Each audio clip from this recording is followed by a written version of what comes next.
श्री स्वामी समर्थ. उपाशी मेला तरी सुद्धा चालेल, परंतु माहेरवरून या 3 गोष्टी चुकूनही आणू नका. नमस्कार मित्रांनो, श्री स्वामी समर्थ ASA मराठी यूट्यूब चॅनलमध्ये तुम्हा सर्वांचे हार्दिक स्वागत आहे. प्रिय मित्रांनो, आजची ही कथा विवाहित महिलांसाठी खूपच माहितीपूर्वक आणि शिक्षास्पद आहे, ज्यामध्ये आज मी तुम्हाला सांगणार आहे की जर तुम्ही माहेरून सासरी जात असाल तर या 3 गोष्टी माहेरून सासरी घेऊन जाऊ नका. चुकूनही या 3 गोष्टी घेऊन जाऊ नका, अन्यथा तुमच्या नवऱ्यावर आकस्मिक संकट येऊ शकतं. नवरा आजारी पडू शकतो किंवा धनाचा नाश सुद्धा होऊ शकतो. आता या 3 गोष्टी कोणत्या आहेत ज्या कधी माहेरून सासरी घेऊन जाऊ नये ते आपण या एका कथेमार्फत जाणून घेणार आहोत. तुम्हाला माझी नम्र विनंती आहे की तुम्ही ही कथा शेवटपर्यंत पहा, कारण ही कथा जर लक्षपूर्वक शेवटपर्यंत ऐकली, व्यवस्थित समजून घेतली आणि या कथेमध्ये सांगितलेल्या गोष्टीवर तुम्ही तुमच्या जीवनामध्ये थोडंसं का होईना पण अंमलबजावणी जर केली तर याचा तुम्हालाच योग्य ते फायदा मिळेल. या जीवनात तुमच्या आचरणात आल्या तर मला आशा आहे की तुमच्या घरात कोणत्याही प्रकारचं संकट येणार नाही. तुमचा नवरा तुमच्यासोबत कधीही भांडण करणार नाही. तुमचा नवरा तुमच्यासोबत नेहमी खुश राहील, अशी ही कथा तुम्हाला शिकवण देऊन जाणार आहे. तर मित्रांनो, चला सुरुवात करूया आजच्या या आपल्या कथेला. मित्रांनो, एका गावामध्ये एक श्रीमंत शेठ राहत होता. त्या शेठला एक मुलगी होती. शेठ त्या मुलीवर अत्यंत प्रेम करायचा. तो स्वतःपेक्षा जास्त, स्वतःच्या जीवापेक्षा जास्त तिला जपायचा आणि असं म्हणतात त्या मुलीचे सुद्धा वडिलावर तेवढेच प्रेम करत होती.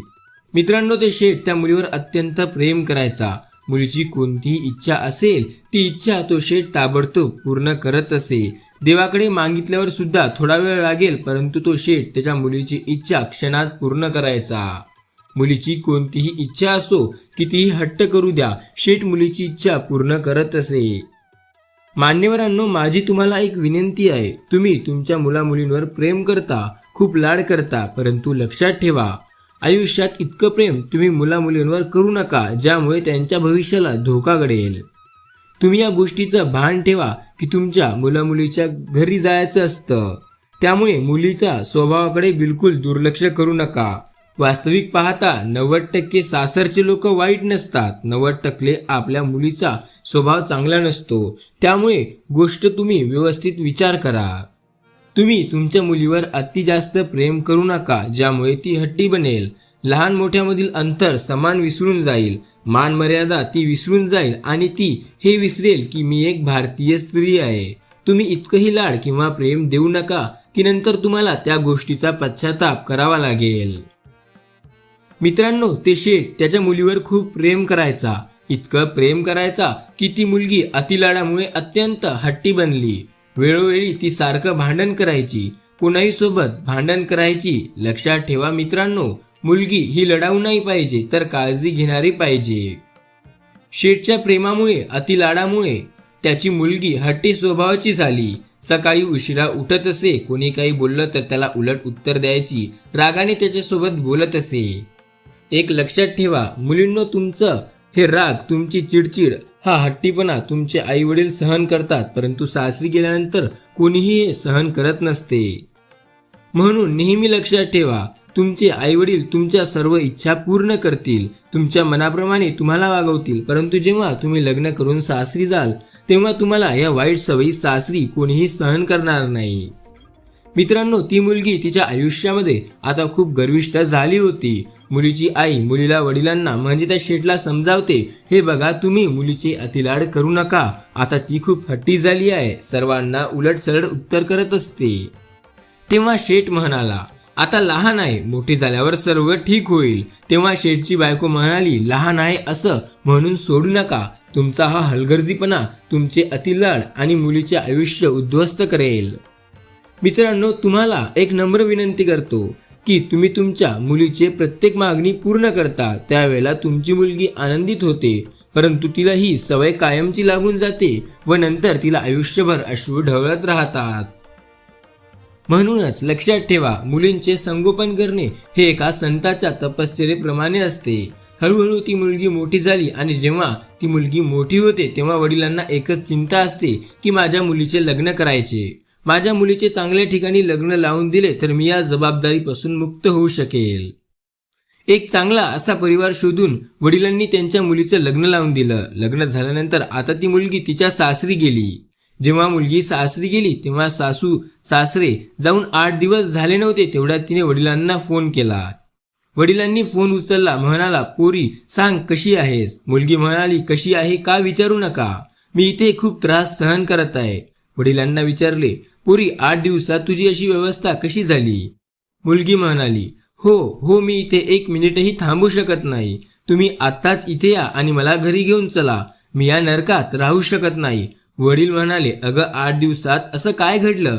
तू असं का म्हणत आहे? मुलगी म्हणते, सर्व काही व्यर्थ आहे. जर तुम्ही मला जिवंत बघायचं असेल तर तुम्ही मला आत्ताच इकडे या आणि घेऊन जा. जसे आहात त्या अवस्थेत या आणि मला घेऊन जा. वडील म्हणाले, मी तर खूप चांगलं कुटुंब पाहिलं होतं, खूप जास्त हुंडा सुद्धा दिला होता, सर्व काही दिलं होतं. त्यानंतर धूमधडाक्यात तुझं लग्न सुद्धा लावून दिलं. पूर्ण नगरामध्ये असं लग्न कोणीही लावून दिलं नव्हतं आणि आता फक्त 8 दिवसामध्ये तू असं का म्हणत आहे? मुलगी म्हणाली, मी फोन ठेवत आहे, तुम्ही लवकर इकडे या आणि मला माहेर घेऊन चला. जर तुम्हाला मला जिवंत पाहायचे असेल तर लवकरात लवकर येऊन मला इथून घेऊन चला. जर तुम्ही उशीर केला तर तुम्ही तुमची मुलगीचा चेहरा पाहू शकणार नाही. अखेर तो बाप काय करू शकत होता?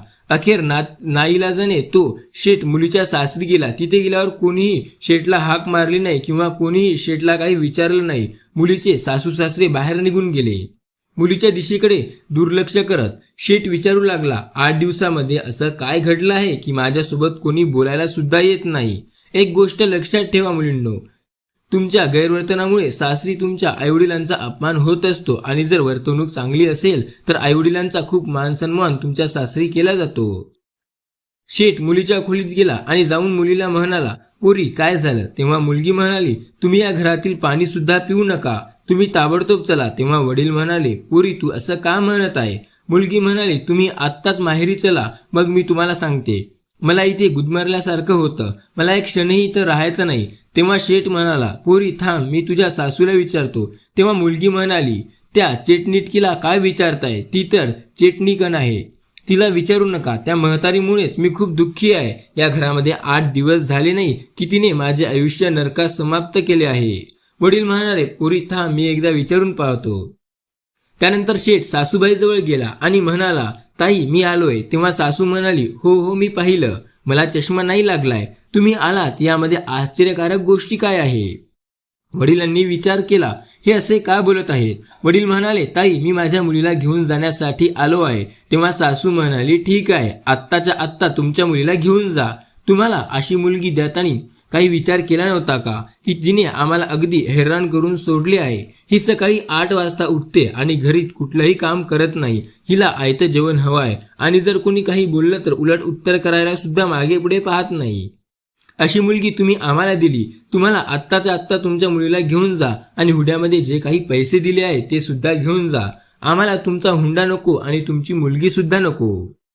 मित्रांनो, सासूचं हे असं बोलणं ऐकल्यामुळे मुलीच्या वडिलांची मान खाली झाली. शेवटी शेठ त्याच्या मुलीला घेऊन घराच्या दिशेने निघाला. जाताना शेठ म्हणाला, ताई 10-15 दिवसामध्ये मी हिला पाठवून देतो. तेव्हा सासू म्हणाली, नको हिला पाठवू नका, तुमच्याकडेच ठेवा. हिच्यासाठी आमच्या घराचे दरवाजे आता कायमचे बंद झाले आहे. तेव्हा शेठला समजलं की नक्कीच काहीतरी गडबड आहे. मुलीला गाडीत बसवलं व त्यानंतर ते घराच्या दिशेने निघाला. रस्त्यामध्ये शेठ त्या मुलीला विचारू लागला, एक गोष्ट सांग पोरी, हे वातावरण कसं तयार झालं? मुलगी म्हणाली, बाबा तुम्ही कोणासोबत माझं लग्न लावून दिलंय? यापेक्षा तर मी कुवारी राहिली असते तर चांगलं असतं. शेठ म्हणाला, पोरी तू काळजी करू नको, मी तुझ्या सोबत आहे, सर्व काही अगदी ठीक होईल. मला एक गोष्ट सांग, तुझ्या सासरी हे माणसे असे का झाले? तुझ्या सासर हे असं कसं झालं? तेव्हा मुलगी म्हणाली, बाबा तुम्हाला पाहिलं ना, अगदी नरकासमान सासर आहे माझं. माझी सासूबाई हे खूप जास्त गर्विष्ठ आहे. माझा सासरा राक्षसा समान आहे. माझा दीर हा 1 नंबरचा मूर्ख आणि धूर्त प्रकारचा माणूस आहे. दिवसभर फक्त उलटक्या करत असतो. गावभर फिरत असतो. नंदन एक नंबरची आग लावी आहे, तिच्यासारखी बाई मी पूर्ण आयुष्यात पाहिली नाही. वडील म्हणाले, पोरी तुझा नवरा कसा आहे? मुलगी म्हणाली, माझा नवरा तर साक्षात यमराज आहे. वडील विचारू लागला की नवरा यमराज आहे, सासरा राक्षस आहे आणि सासू हे चेटकीन आहे आणि दीर मूर्ख आहे, हे असं काय? आणि नंदन आग लावती. त्यानंतर वडिलांना मुलींनी विचारलं, पोरी तुझे शेजारी कसे आहेत? तेव्हा ती मुलगी म्हणाली, खूपच बदमाश आहेत. वडिलांनी एक विचार केला, एक माणूस चुकीचा असू शकतो, दोघी चुकीचे असू शकतात, परंतु सासरची सर्वच लोक चुकीचे कसे असू शकतात? सासरची लोक सोडा, शेजारची लोक सुद्धा चुकीची आहेत. मित्रांनो, मुलीचे वडील थोडे समजूतदार होते. वडिलांनी विचार केला की दोष सासरच्या लोकांमध्ये नाही, दोष तर माझ्या मुलीमध्ये आहे. नक्की हिनेच काहीतरी भांडण केलेलं दिसतंय. मुलगी म्हणाली, बाबा मी आता सासरी कधी जाणार नाही. तेव्हा वडील म्हणाले, ठीक आहे पोरी, तू सासरी कधीच जाऊ नको. तुझ्या वडिलांचे घर हे कायम तुझेच आहे. जितके वेळ तुला हवा आहे तितका वेळ तू माहेरी राहा. आपल्या घरी कोणतीही गोष्टीची कमतरता भासणार नाही. जेव्हा शेठ मुलीला घेऊन घरी पोहोचतो तेव्हा शेठच्या मुलीला पाहून बायकोला आणि नंदनबाई घरी आली. तेव्हा ते विचारू लागलं की नक्की आता इथे काय घडलंय आणि राहण्यासाठी का आली हे. मित्रांनो, लक्षात ठेवा, जेव्हा तुम्ही 4 दिवसासाठी माहेरी जाता तेव्हा वहिनी तुमचा आदर सत्कार करते, परंतु जेव्हा तुम्ही रोजच जायला लागता तेव्हा तुमची वहिनी सुद्धा म्हणते की खूप झालं ताई, आता बस झालं. आणि तेच झालं. शेवटी शेठची मुलगीही 10-12 दिवस घरी राहते तेव्हा तिची वहिनी तिच्यावर राग करू लागते. सुरुवातीला तिला शेठच्या मुलीला काहीच काम करायला सांगत नाही, परंतु आता मात्र वहिनी शेठच्या मुलीला खूप सारे काम करायला सांगते, तिच्याशी नीट बोलत नसते. तेव्हा शेठची मुलगी म्हणते, वहिनी तू माझ्यासोबत असं का वागते? आधी तर माझ्यासोबत तू खूप प्रेमाने वागायची, परंतु तुला आता काय झालंय? तेव्हा शेठची सूनबाई म्हणते, आधी हे घर तुझं होतं, परंतु आता तुझं लग्न झालंय आणि तुझं सासर म्हणजे तुझं घर आहे, परंतु तू आता या घरात येऊन सासर सोडून इकडे का आली आहे? तेव्हा आता तुला इथे आरामात बसून खायला मिळणार नाही. मुलगी विचार करू लागली. वहिनीचा स्वभाव अचानक बदलला. मित्रांनो, एक गोष्ट लक्षात ठेवा, मुलगी जेव्हा माहेरी जाते, अधिक काळ राहत असते, तेव्हा तिचा मान सन्मान कमी होत असतो. परंतु तीच मुलगी जर सासरी राहत असेल, माहेरी फक्त 1 ते 2 दिवसासाठी किंवा काही कार्यक्रमासाठी काळासाठी जात असेल, तर तिच्या सन्मानामध्ये भर पडत असतो. उठसूट माहेरी जाणाऱ्या मुलीचा मान सन्मान हा कमी होणारच आहे. अचानक वहिनीने बदललेला स्वभाव पाहून शेठच्या मुलीला खूप टेन्शन येऊ लागलं. आता तर गावातली लोक सुद्धा शेठच्या मुलीला विचारू लागली होते, तुझ्या सासरची लोक तुला न्यायला येत नाहीत का? जी पण मैत्रीण तिला भेटती ती विचारती, तू बरेच दिवस झाले इकडे राहतेस, भाऊजी तुला न्यायला येत नाही का? आता ती मुलगी कुठेही जायला किंवा लग्नात जायला, मंदिरात जायला, बाजारात जायला, खूप जास्त ओळखीचे व्यक्ती भेटायचा, फक्त हेच विचारायचे की नवरा नेण्यासाठी नाही येत का? तुला सोडून दिलाय का? मुलगी विचार करू लागली, मी सासरी होते तेच बरी होते, इकडे येऊन जगणे तर आणखीन कठीण झाले आहे. मला तर हे सर्वजण कुठेही फक्त हेच विचारत असतात की नवरा न्यायला येत नाही का? फक्त लोकांना याच गोष्टीची काळजी आहे, आमच्यामध्ये भांडण चालू आहे का? मुलगी विचार करू लागली, मी तर एका मोठ्या संकटात सापडले आहे. सर्वत्र आता फक्त ही चर्चा चालू लागली की शेठची मुलगी माहेरून परत आली, ती सासरी जात नाही. लोक असं सुद्धा म्हणायचे की त्या मुलीचा स्वभावच तसा होता, ती प्रत्येकाला उलटसुलट बोलायची, खूप फाटक्या तोंडाची होती, त्यामुळे तिच्यासोबत असं झालं. मित्रांनो, एके दिवशी शेठनं पाहिले की त्याची मुलगी उदास बसलेली आहे. तेव्हा शेठ मुलीजवळ गेला आणि विचारू लागला, पुरी काय झालाय? तेव्हा मुलगी म्हणाली, काय सांगू बाबा, माझं सासर तर अगदी नरकासमान आहेच, परंतु मला वाटतं की माहेरी आनंदी राहीन नाही. परंतु लग्नानंतर जशी माहेरी आले आहे, इथे माझी सर्व इज्जत संपली आहे. जो माझ्याकडे पाहतो तो संशयाच्या नजरेने पाहतो. ज्याच्यासोबतही मी बोलायला जाते त्याला पहिला प्रश्न हाच असतो की भाऊजी कुठे आहेत? सासरची माणसं कुठे आहेत? भाऊजी तुला न्यायला येत नाहीत का? या सर्व प्रश्नांना मला हैराण करून टाकले आहे. यापेक्षा तर चांगलं हे असतं की मी माझं लग्नच केलं नसतं. तेव्हा मुलीचं हे बोलणं ऐकल्यानंतर शेठ म्हणाली, पोरी तू एक काम करशील का? आपल्या नगरामध्ये एक महाराज झाले आहेत, ते खूप ज्ञानी संत आहेत. मी तुझ्या बाबतीत त्यांच्यासोबत बोललो आहे आणि तुझी सर्व परिस्थिती ऐकल्यानंतर महाराजांनी मला एक मंत्र दिला आहे. महाराजांनी मला सांगितले की जर तुमच्या मुलीने या मंत्राचा 6 महिने जप केला तर सासरचे सर्व लोक तिच्या मुठीत असतील. मुलगी म्हणाली, हे सत्य आहे का बाबा? तेव्हा वडील म्हणाले, हो अगदी सत्य आहे.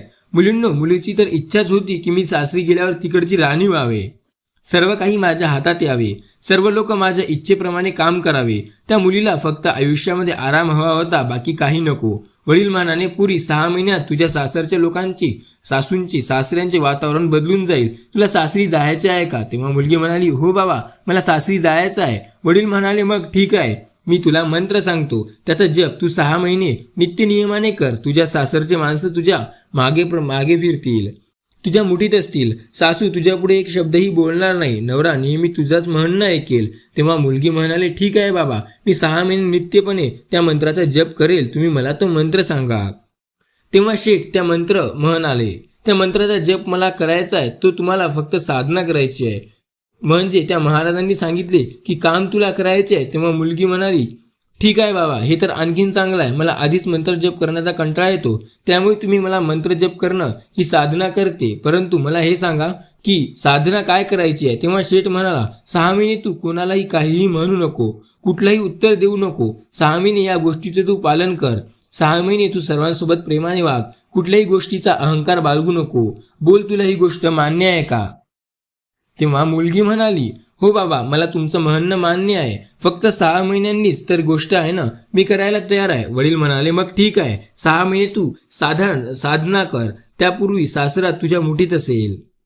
त्यामुळे शेठ त्याच्या मुलीला घेऊन सासरी निघून जातो. सासरी गेल्यानंतर सासरची लोक पाहतात की सुनबाई परत आली आहे. सासरी गेल्यानंतर कोणीही तिला विचारपूस केली नाही, कोणीही काहीही बोललं नाही. हे पाहून मुलीला राग तर खूप आला होता, परंतु वडील म्हणाले, पोरी, तू या सर्व गोष्टींकडे दुर्लक्ष कर, कुणालाही काहीही म्हणू नको, तू तुझ्या साधनेकडे लक्ष दे. मित्रांनो, शेठ मुलीच्या सासूजवळ जातो आणि म्हणतो, ताई, तुमच्या सुनेला घेऊन आलो.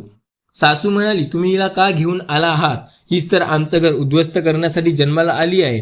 तेव्हा इथे का घेऊन आला? आम्हाला हिची काहीही गरज नाही. तेव्हा शेठ हात जोडून मुलीच्या सासूला म्हणतो, ताईला एक संधी द्या, कारण एक चूक तर प्रत्येकाची माफ केली जाते. एकदा संधी तर द्या, प्रत्येकाला दिलीच जाते. तेव्हा सासू म्हणाली, ठीक आहे भाऊ, जर तुम्ही इतकं म्हणत आहात तर मग ठीक आहे. त्यानंतर शेठ त्याच्या मुलीला समजावून तिथून निघून जातो. शेठ सांगतो, पोरी, फक्त 6 महिने जाऊ दे, कोणाला काहीही बोलू नको, कोणालाही उलट सुलट उत्तर देऊ नको, आणि त्यानंतर बघ, सासर तुझ्या मुठीत असेल. त्यानंतर तुला जे वाटेल ते तू करशील. माझं बोलणं लक्षात ठेव. कोणीही तुझ्यासोबत कशीही वागू दे, कशीही स्वरात बोलू दे, रागात बोलू दे किंवा तुझ्या सोबत भांडण करू दे, परंतु त्याला उलट उत्तर देऊ नको. मित्रांनो, इतकं म्हटल्यावर शेठ त्याच्या घरी निघून जातो. पुढच्या दिवशी सकाळी सुनबाई सासूजवळ जाते व त्याच्या चरणांना स्पर्श करते. सुनबाई सासूंना म्हणते, आई, तुम्ही मला आशीर्वाद देणार नाहीत का? सासूबाई आधीपासूनच खूप रागाने भरटलेली होती, परंतु सुनबाई जेव्हा पायांना स्पर्श केला तेव्हा ती म्हणाली, आई, आशीर्वाद द्या. तेव्हा सासूबाईंनी एकदम धक्का बसला. सासूबाई विचारू लागली, हिने माझ्या पायाला स्पर्श केला आहे आणि माझा आशीर्वाद मागत आहे. ही उलट गंगा कशी वाहू लागली? ही आमची सून आहे ना, जी मला उलट उत्तर करायची, मला चेटकीन म्हणायची, परंतु आज ही माझ्या पायाला स्पर्श करून माझा आशीर्वाद मागत आहे. सुनबाई म्हणाली, आई, जर माझ्याकडून काही चूक झाली असेल तर मला माफ करा. आजपासून मी कोणतीही चूक करणार नाही. आतापर्यंत मी माझ्या काही चुका केल्या आहेत, त्या तुम्ही पोटात घ्या आणि मुलगी समजून मला आशीर्वाद द्या. मित्रांनो, म्हणतात ना की सासूबाईला आणखीन काय हवंय? जर सुनबाई सासूच्या चरणामध्ये जाऊन माथा ठेवत असेल आणि म्हटलं असेच झालं की आई, मला आशीर्वाद द्या, तेव्हा सासूबाईचे मन प्रफुल्लित होते आणि सुनबाईला सर्व काही द्यायला तयार होते. मित्रांनो, सासूबाईंनी सुनबाईला आशीर्वाद दिला. त्यानंतर शेवटी मुलगी शेठची सुद्धा उठते आणि स्वयंपाकगृहामध्ये जाऊन जेवण बनवू लागते. तेव्हा स्वयंपाकगृहात जाऊन भांड्याचा आवाज येऊ लागतो. तेव्हा सासूबाई त्या मुलीला म्हणते, पुरी, जाऊन बघ, स्वयंपाकगृहामध्ये मांजर तर आली नाही ना, कारण भांड्याचा आवाज येत आहे. तेव्हा मुलीला सांगितलं, आई, मांजर नाही, तिथे दुसरी मांजर आली आहे, म्हणजे सुनबाई आहे. तुझी सुनबाई जेवण बनवत आहे. मित्रांनो, शेठच्या मुलीने अन्न शिजवले आणि सासूबाईंना वाढले. सुनबाईने जेवण बनवले आहे हे पाहून सासूबाई खूपच खुश झाली. इतक्यात सासरा घरी येतो. तेव्हा शेठची मुलगी सासऱ्याला पाया पडते आणि म्हणते, बाबा, जर माझ्याकडून काही चूक झाली असेल तर मला माफ करा. व त्यानंतर सुनबाई सासऱ्यांसाठी जेवण ताट घेऊन येते. सासरा हा सर्व प्रकार पाहत असतो. तो विचार करत असतो की आमची तीच सुनबाई आहे का, जी आम्हाला एक शब्द जरी बोलला तर उलट उत्तर करायची, परंतु आज ही माझ्या पायांना स्पर्श करत आहे, माझा पाया पडत आहे. मित्रांनो, सासऱ्याला दुसरं काय हवं होतं? त्याच्या मुलाने, त्यांच्या सुनबाई, त्याचा आदर सन्मान करावा, त्यांना वेळेवर अन्न पाणी द्यावे, यापेक्षा अधिक सासू सासऱ्यांचं दुसरं काहीही म्हणणं नव्हतं. मित्रांनो, आता शेठची मुलगी सकाळी लवकर उठू लागली होती. ती सकाळी 8 वाजता उठायची, आता 6 वाजता उठू लागली होती. सर्व घरातील काम आवरायली होती. नवऱ्याची सेवा करण्यासाठी दिराची काळजी घ्यायची, नंदेची सुद्धा काळजी घ्यायची, सर्वांना वेळेवर जेवण द्यायची. शेठच्या मुलीच्या वडिलांचं बोलणं चांगलं लक्षात होतं की कोणी कितीही काहीही बोलू द्या, कोणालाही उलटसुलट उत्तर करायचं नाही, सर्वांसोबत प्रेमाने वागायचं. जेव्हा पण तिला कोणी काही बोलायलं तेव्हा खूप राग यायचा, परंतु तेव्हा वडिलांचे शब्द आठवायचे की तू साधनेत भंग करू नको, प्रत्येकासोबत प्रेमपूर्वक वाग. मग बघ 6 महिन्यात तुझे लोक तुझ्या मुठीत असतील, तुझ्या मागे पुढे करतील. फक्त 6 महिन्याची गोष्ट आहे, त्यामुळे मुलगी विचार करत होती की फक्त 6 महिन्यांनी तर गोष्ट आहे, तर मी या सगळ्यांना चांगली वागणूक देईल, त्यानंतर मी एकेकाला पाहून घेईल. अशा प्रकारे मित्रांनो शेठची मुलगी सर्वांची सेवा करत होती, सर्वांची काळजी घेत होते. आणि अशा प्रकारे 6 महिने पूर्ण झाले तेव्हा सासूबाईंनी त्या सुनबाईला त्यांच्या जवळ बोलवले आणि घरच्या सर्व चाव्या तिच्या जवळ दिला. म्हणाली, सुनबाई, तू माझी सुनबाई नसून माझी मुलगी आहे. तुझ्या रूपानं माझ्या घरात आज लक्ष्मी आली आहे, म्हणून आजपासून या घराची सर्व जबाबदारी मी तुझ्याकडे सोपवत आहे. मित्रांनो शेठच्या मुलीने लगेच त्या सर्व चाव्या स्वतःजवळ घेतल्या. मित्रांनो एका सुनबाईला दुसरं काय हवं असतं? सुनबाईला घराचं सर्व राज्य हवं असतं. आता शेठची मुलगी खूप आनंदित झाली होती. सासूबाईने मुलीला बोलावलं आणि सांगितलं की आजपासून तुला जे काही पैसे कमावायचे आणशील ते सर्व तुझ्या बायकोकडे दे, कारण आता या घराची सुनबाई नसून घराची लक्ष्मी आहे. आता या सर्व घराची जबाबदारी तिच्याकडे आहे. मित्रांनो सासूबाईचे हे बोलणे ऐकल्यामुळे शेठच्या मुलीला आनंद हे सीमावर राहिला नव्हता. तिला आता वडिलांच्या बोलण्यावर विश्वास बसू लागला. ती विचार करू लागली की खरंच त्या महाराजांनी सांगितलेल्या मंत्रात फरक दिसत आहे. 6 महिन्यामध्ये सर्व काही माझ्या बाजूने घडण्यास दिसत आहे. वडिलांनी जर मला हे आधीच सांगितलं असतं की 6 महिने लागतील, परंतु आता 1च महिना झालाय आणि 1 महिन्यात परिणाम दिसत आहे. आता मी घराची राणी बनली आहे, सर्व घराच्या चाव्या माझ्याजवळ आल्या आहेत, सर्व लोक माझ्यानुसार वागत आहेत, त्यामुळे मला अजून दुसरं काय हवं होतं? हे तर हवं होतं. मित्रांनो ती मुलगी आता खूप खुश होती, परंतु तिच्यात अजूनही राग भरलेला होता, कारण 6 महिन्यानंतर ती सासरची लोक तिला जे काही बोलले त्याचा हिशोब चुकता करण्याची होती. त्यानंतर शेठची मुलगी वडिलांच्या सांगण्यानुसार खूप चांगल्या प्रकारे सासऱ्यांच्या लोकांसोबत वागत होती. आता सासरची लोक तिचे कौतुक करू लागले होते, शेजारची लोक सुद्धा सुनबाईचे कौतुक करू लागले होते. हळूहळू 2 महिने निघून गेले आणि 2 महिने झाले तेव्हा शेठच्या मुलीने सर्व विचार बदलले. तिच्या मनामध्ये प्रेमाची भावना जागृत झाली, स्वभाव चांगला निर्माण झाला. श्रावण महिना येत होता. शेठच्या मुलीला म्हणजे त्याचा मुलगा भाऊ तिला नेण्यासाठी तिच्या सासरी येतो आणि येऊन बहिणीला म्हणतो, ताई श्रावण महिना आलाय, तू तयार हो, मी तुला नेण्यासाठी आलो आहे. तेव्हा ती मुलगी म्हणाली, तू आधी माझ्या सासूबाईंना जाऊन विचार. तेव्हा मुलीचा भाऊ सासूजवळ गेला आणि विचारू लागला, श्रावण महिना आला आहे आणि मी माझ्या बहिणीला घरी घेऊन जाण्यासाठी आलो आहे. तेव्हा सासू म्हणाली, ठीक आहे बाळा, लग्नानंतर पहिलाच श्रावण आहे आणि तो आता सर्व सणांना सुरुवात होणार आहे, त्यामुळे तू तुझ्या बहिणीला घरी घेऊन जाऊ शकतो. परंतु लक्षात ठेव, रक्षाबंधन झाल्यानंतर दुसऱ्या दिवशी तिला घेऊन ये, कारण तिच्याशिवाय आमच्या घराला शोभा नाही. ही तर आमच्या घराची लक्ष्मी आहे, तेव्हा ही लक्ष्मी आमच्या घरात राहील, तेव्हा आम्हाला चैन पडेल. सासूबाईच्या या बोलण्यावरून मित्रांनो तुम्हाला अंदाज लावू शकता की वडिलांनी मुलीला जसे वागायला सांगितले होते त्यामुळे सर्वांच्या वागण्यामध्ये किती फरक पडला होता. मित्रांनो शेठची ती मुलगी भावासोबत तिच्या माहेरी येते. माहेरी आल्यावर वडील तिला विचारतात, पोरी तुझ्या सासरची माणसे अजूनही तशीच आहेत का? राक्षस, चेटकीन आणि मूर्ख. तेव्हा मुलगी म्हणते, नाही बाबा, आता तुम्ही जे शब्द दिला होता ते पूर्णपणे त्यामुळे तसंच होतंय. ते राक्षस नाही, मूर्ख नाही किंवा चेटकीन नाही, ते तर माझे आई वडील आणि भाऊ आहे. माझी सासूबाई आणि आई समान आहे, माझ्यावर प्रेम करते. माझे सासरे वडिलांसारखे मला जपत असतात आणि माझा दीर एका भावाप्रमाणे माझी काळजी घेतो. सर्वजण खूप चांगले आहे. माझा नवरा माझी खूप काळजी घेतो आणि मला काय नकोय किंवा काय हवंय याची तो काळजी घेत असतो.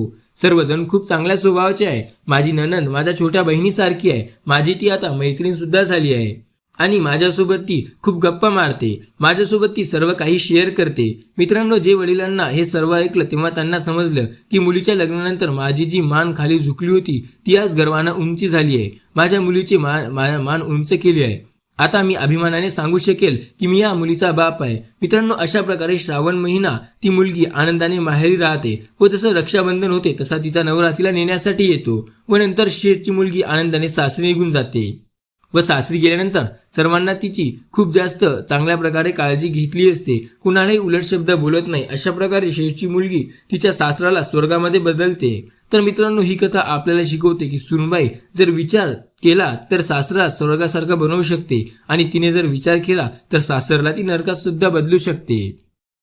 मित्रांनो, आता जाणून घेऊया की उपाशी मेला तरी चालेल, परंतु माहेरून या 3 गोष्टी कधी सासरी घेऊन जाता कामा नये. जर तुम्हालाही असं केलं तर तुमचा नवरा मोठ्या संकटात अडू शकतो. या 3 गोष्टी कोणत्या आहेत, चला जाणून घेऊया. पहिली गोष्ट आहे हट्टीपणा. म्हणजे ज्या मुली हट्टी असतात ते हट्टीपणा माहेरी नेत असतात तेव्हा पूर्ण केला जातो, पण जेव्हा ते सासरी असतो तेव्हा तो हट्टपणा पूर्ण केला जात नाही. म्हणून तुमच्या मुलीमध्ये जो पण हट्टीपणा आहे, जो पण राग आहे, तो तुमचे आई वडील सहन करतील, परंतु तुमचे सासरची लोक राग सहन का करतील? ते नाही सहन करणार. आणि म्हणूनच पहिली गोष्ट आहे की तुम्ही हट्टीपणा, तुमचा राग माहेरला सोडून जावे. दुसरी गोष्ट आहे भांडण करण्याची वृत्ती. जेव्हा तुम्ही माहेरी जात असता तेव्हा आई वडिलांसोबत, भावांसोबत किंवा शेजारीसोबत भांडण करत असाल तेव्हा तुमचे भांडण तुमच्या माहेरची माणसं सहन करतात. तुम्हाला ते काहीच म्हणत नाहीत, कारण तुम्ही एक मुलगी आहात. परंतु जे तुम्ही तुमची ती सवय सोबत घेऊन सासरी जाल तर तुम्ही सासरी गेल्यानंतर सुद्धा तशाच प्रकारे भांडण करत असाल. तर तुमची ही भांडण्याची वृत्ती सासरचे लोक सहन का करतील? यामुळे तुमचं घर उद्ध्वस्त व्हायला वेळ लागणार नाही. आणि म्हणूनच तुमची ती भांडणाची वृत्ती आहे ती तुम्हाला माहेरी सोडून सासरी जायला पाहिजे. आणि तिसरी गोष्ट, कटकट शब्द बोलणे. म्हणजे माहेरी असताना जे तुम्हाला तुमच्या आईवडिलांसोबत, भावांसोबत जे कठोर परिश्रम बोलायचे ते शब्द तुमच्या माहेरी सहन केले जातात, परंतु जसे ते शब्द सासरी गेलेच नाही तसे सासर ते शब्द वापरत असाल तर घरामध्ये भांडण व्हायला वेळ लागणार नाही. यामुळे घराची शांती भंग होऊन जाईल, घरचे वातावरण हे पूर्णपणे उद्ध्वस्त होईल. जर तुम्ही असे कटकट शब्द तुमच्या नवऱ्याला बोलत असाल तर तो तुमच्यामध्ये भांडण होईल. नवरा जेव्हा बाहेरून घरी येतो आणि तुम्ही त्याला अशा प्रकारे बोलत असाल तेव्हा याचा परिणाम तुमच्या आरोग्यावर सुद्धा होत असतो. नवरा तुमच्यासोबत शब्दासारखा वागत असतो, त्याच्या आतमध्ये गुदमरल्यासारखा राहू लागतो, त्याचं नीट जेवणाकडे लक्ष राहत नाही आणि त्याच्या आरोग्याकडे. त्यामुळे अनेक रोग आजार शरीरामध्ये घर करू लागतात व त्यामुळे तुमचा नवरा सारखा आजारी पडू लागतो आणि म्हणून त्याचा त्रास पुढे जाऊन तुम्हालाही सहन करावा लागतो. त्यामुळे तुम्ही माहेरून सासरी जाताना तुमच्यासोबत स्वभावात असलेल्या कटकटपणा, कडवटपणा सुधरवा आणि ते घेऊन जाऊ नका. तर मित्रांनो, ह्याच 3 गोष्टी आहेत ज्या माहेरून सासरी जाताना तुम्ही कधीही घेऊन जाऊ नका. व्हिडिओ सांगितली माहिती तुम्हाला आवडली असेल तर या व्हिडिओला एक लाईक जरूर करा. आणि अजून पुढचा जो स्वामी संदेश आहे तुम्ही असाच ऐकत राहा. स्वामी म्हणतात येत्या काही काळात तुमच्या आयुष्यात मोठा चमत्कार घडणार आहे. फक्त तो चमत्कार पहा आणि विश्वास ठेवा की स्वामी सर्व काही ठीक करतील. श्री स्वामी समर्थ महाराजांवरती विश्वास ठेवा. ते सदैव आपली साथ देत आहेत. त्यांनी कालही आपली साथ दिली होती, ते आजही आपली साथ देत आहेत आणि उद्याही आपली साथ देतील. एकदा कमेंटमध्ये श्री स्वामी समर्थ जरूर टाईप करा. स्वामी म्हणतात नेहमी स्वतःसाठी जसे आहात तसे राहा. कोणासाठी वाईट किंवा चांगलं होऊ नका. ज्याला तुम्ही पटलाय ते तुम्हाला नक्की मिळेल आणि ज्याला तुम्ही नाही पटत तो तुम्हाला तेव्हा सोडून जाईल. काळजी करू नका. लोक तुम्हाला पटतायत किंवा नाही पटत, ते तुम्हाला बोलतायत किंवा नाही बोलत, ते तुम्हाला सोडून चालले किंवा नाही चालले आणि तुम्हाला काहीही फरक पडला नाही पाहिजे. लक्षात ठेवा, बोलून दाखवायचे नाही, बस लक्षात ठेवायचं की कोण कधी आपल्याशी कसं वागलंय. कारण बोलून वाईट होण्यापेक्षा शांत राहणं केव्हाही चांगलं. कारण असं आहे की लोक खोटे बोलतात आणि आपल्या माणसाचे मन जिंकतात आणि आपण खरं बोलतो आणि आपल्याच माणसापासून दुरावले जातो.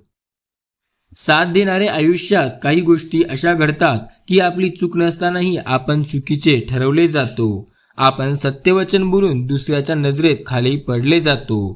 ज्याला साथ द्यायची ना तो देतो, ज्याला साथ सोडायची तो सोडतो. म्हणून तुमची किंमत करतो. त्यामुळे तुम्ही स्वतःची किंमत कधी कमी होऊ देऊ नका. काहीही झालं तरी कोणापुढे कधीच झुकू नका. जर चूक तुमची नसेल तर मुळीच झुकू नका.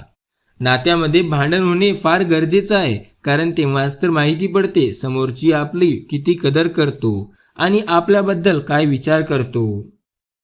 जर नात्यामध्ये पुढचा व्यक्ती आपली कदर करत असेल तर तो नक्की आपल्याला पुन्हा बोलेल. जेव्हा काही माणसांना तुमच्यातलं चांगलं सहन होत नाही तेव्हा ते इतरांना तुमच्यातलं वाईट सांगायला सुरुवात करतात. त्यामुळे तुम्ही जर चांगले आहात आणि इतर लोक तुमची वाईट गोष्टी प्रचलित करतायत तर काळजी करू नका. ते तुमचं चांगलंच करण्याचा प्रयत्न करतायत, ते तुमच्यासारखं होण्याचा प्रयत्न करत आहेत, पण ते होऊ शकत नाही. त्यामुळे तुम्हाला बदनाम करण्याचा प्रयत्न चालू असतो. गरजेपेक्षा चांगलं बनणं गरजेपेक्षा जास्त अपमान करून घेणारं ठरतं. सगळ्यांना आनंदी ठेवायच्या नादात कधी कधी आपली किंमत शून्य होऊन जाते. त्यामुळे जेवढं जे काही चालू आहे तेवढंच चालू द्या. तुम्ही किती चांगले आहात, पण गोष्ट लक्षात ठेवा, जी व्यक्ती तुम्हाला चुकीची समजते ती मरेपर्यंत तुम्हाला चुकीचे समजणार. कारण दृष्टीचे ऑपरेशन होऊ शकते, दृष्टी कोणाची नाही. स्वामी सांगतात, आयुष्यात अडचणी आहेत बरा, काळजी न करता तुम्ही सतत पुढे जा. मृत्यूनंतर हा माणूस चांगला होतो असं म्हणण्याची प्रथा आहे. जिवंतपणी माणूस ओळखताही येत नाही, ही खरी व्यथा आहे. व्यक्ती मेल्यानंतर कोणीही त्याला वाईट बोलत नाही, आणि हीच एक वेळ असते जेव्हा जीवनातील सर्व व्यक्ती त्याला चांगला होता असं म्हणतात. बाकी जीवनभर त्याने कितीही चांगले काम करावं, कितीही चांगले कर्म करावं, कोणीही त्याला विचारत नाही. मला कोणाची गरज नाही हा अहंकार आणि सर्वांना माझी गरज आहे हा ब्रह्म, दोन्ही गोष्टी तोडून टाका. आणि हे जर टाकल्या तरच तुम्ही आयुष्यात पुढे जाल. काही लोकांचा या गोष्टीवर विश्वास असतो की लोक त्यांच्यासाठी मरतात, पण खरं पाहता असं काहीही नसतं. लोकांना फक्त तुमच्या वेळेची गरज असते. जर तुमची वेळ ही चांगली असेल तर प्रत्येकजण तुमची वाह करेल. वेळ जर खराब असेल तर कोणीही तुमच्या जवळ सुद्धा येणार नाही. जेव्हा बदलता येईल तेव्हा बदला. जे बदलता येत नाही ते स्वीकारा. जे स्वीकारता येत नाही त्यापासून दूर जा, परंतु स्वतः नेहमी आनंदी राहा. वाईट वेळ आज ना उद्या निघून जाते, बदललेले लोक आयुष्यभर लक्षात राहतात. आयुष्य कसं जगावं? काल आपल्यासोबत काय घडलं याचा विचार करण्यापेक्षा उद्या आपल्याला काय करायचंय हे विचार करा. कारण आपले फक्त गेलेले दिवस मोजण्यासाठी नसतो, तर आपल्याला नवीन सुरुवात करण्यासाठी सुद्धा आपण असतो. जेव्हा तुम्ही एखाद्याचे जीवन खोट्याने उद्ध्वस्त करता तेव्हा ते व्याजाने घेतलेल्या कर्जाप्रमाणे व्याजासकट परत मिळते. सोनं ठेवायला लॉकर सहज मिळून जातं, पैसे ठेवायला बँक सहज मिळून जाते, पण मनातील गोष्टी सांगायला योग्य माणूस मिळणं खूप कठीण असतं. आपण कधी कुणासाठी महत्त्वाचे नसतो. महत्त्वाची असते ती त्या व्यक्तीची आपल्याकडून असणारी त्याची गरज. गरज संपलं की नातेही संपत असतं.